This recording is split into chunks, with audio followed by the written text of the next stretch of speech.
Oh my gosh. Solo female travel was definitely a dream of mine, but I was concerned. Next tip is so controversial. I hesitate to say this. Hi, I'm Lee from This is Fit with Lee, and today we're going to talk about solo female travel tips. I am in love with traveling, and almost all of my trips are solo female travel. For a lot of women, this can be intimidating the first time you try it. It's kind of like a high barrier to entry kind of thing, but I think you should do it, and I absolutely believe every woman should do solo female travel in her life. Here are my main tips to get you going safely and happily. One thing to do is to research your destination. If you know where you want to be, if you know the city, the country, then spend a little extra time diving into it.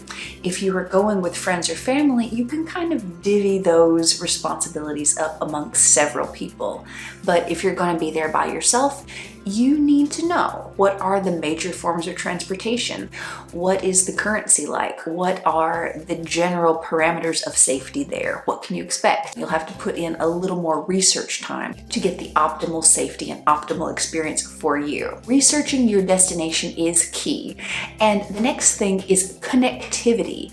Make sure that you know how you're going to power your phone's Wi-Fi where you're there. Do you need a SIM card in your phone? Do you need a roaming packet for data? Whatever you do, you want to make sure as a solo female traveler that you are connected, that your phone or tablet or laptop is always able to connect with the Wi-Fi so that you can communicate with your loved ones, communicate with the world. It's really important to research ahead of time how you are going to stay in communication with everybody. Next tip is to pack light. I can't emphasize enough, pack light, guys. However many clothes, however many products you think you need to take with you on your vacation, cut that in half. Actually, cut that by 70%. You want to have a carry-on bag and a purse, ideally. No checked luggage. No, absolutely no checked luggage. Checked luggage is the kiss of death.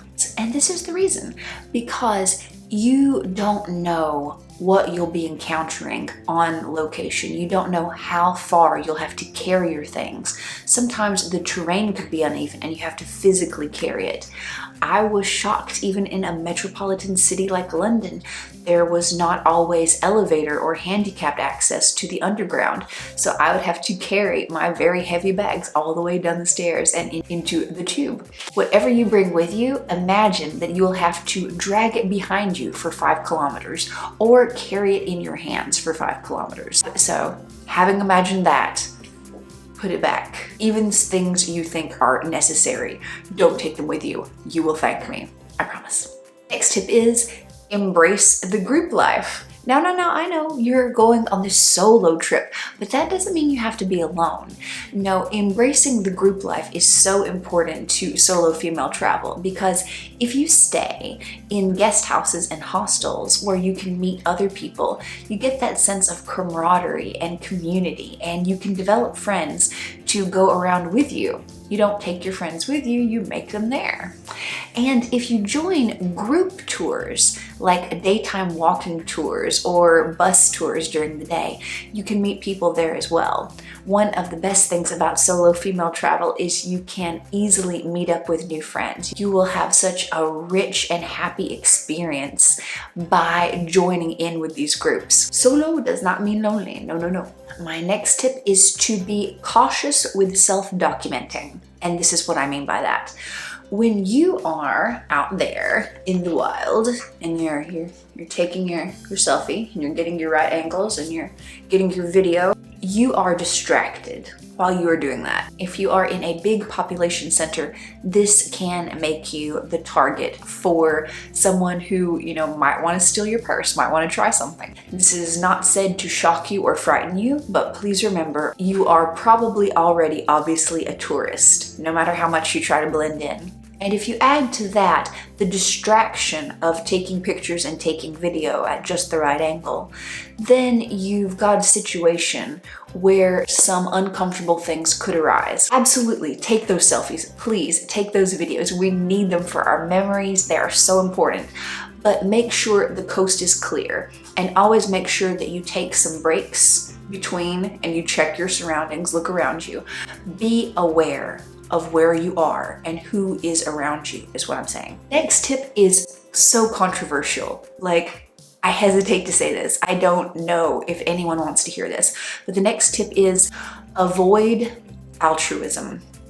And this is what I mean. Avoid being the good guy. If you see someone in trouble, call the police. If you see someone begging for money, don't give to them. And I know that sounds like such a horrible thing. Oh, how could you not help a person in need? How could you not give money to someone who's asking for it?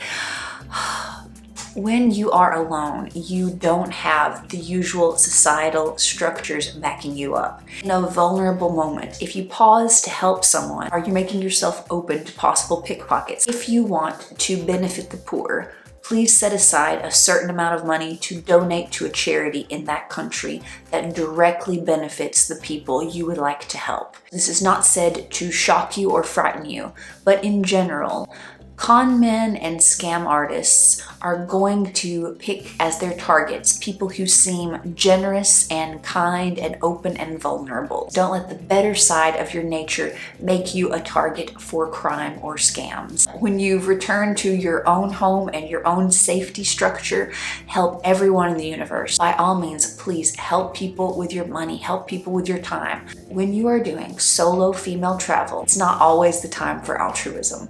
Please be very wise and be very careful. Controversy over. Oh, I am afraid of backlash. I am. And the last tip for solo female travel always has to be, have fun. It is such a beautiful world out there. And if you go as a solo female traveler, you're learning how to trust yourself.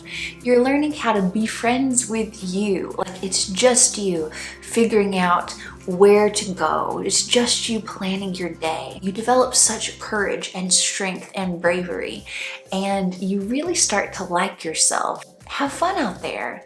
Take yourself out for a nice dinner. Go for a walk in the park. Just you and you. It is a whole new world. It is beautiful and bright and brilliant. All right, everybody, don't forget to like and subscribe and stay tuned for more videos on fitness and travel. So my first solo female travel experience was in France in 2019. I'm an American and I have been living in South Korea for a number of years, but if you know expat life, there is a big difference between living in another country and vacationing in another country. My memories from France, from Paris and Bordeaux and Nice, were so exquisite. I just fell in love, not just with France, but with solo female travel.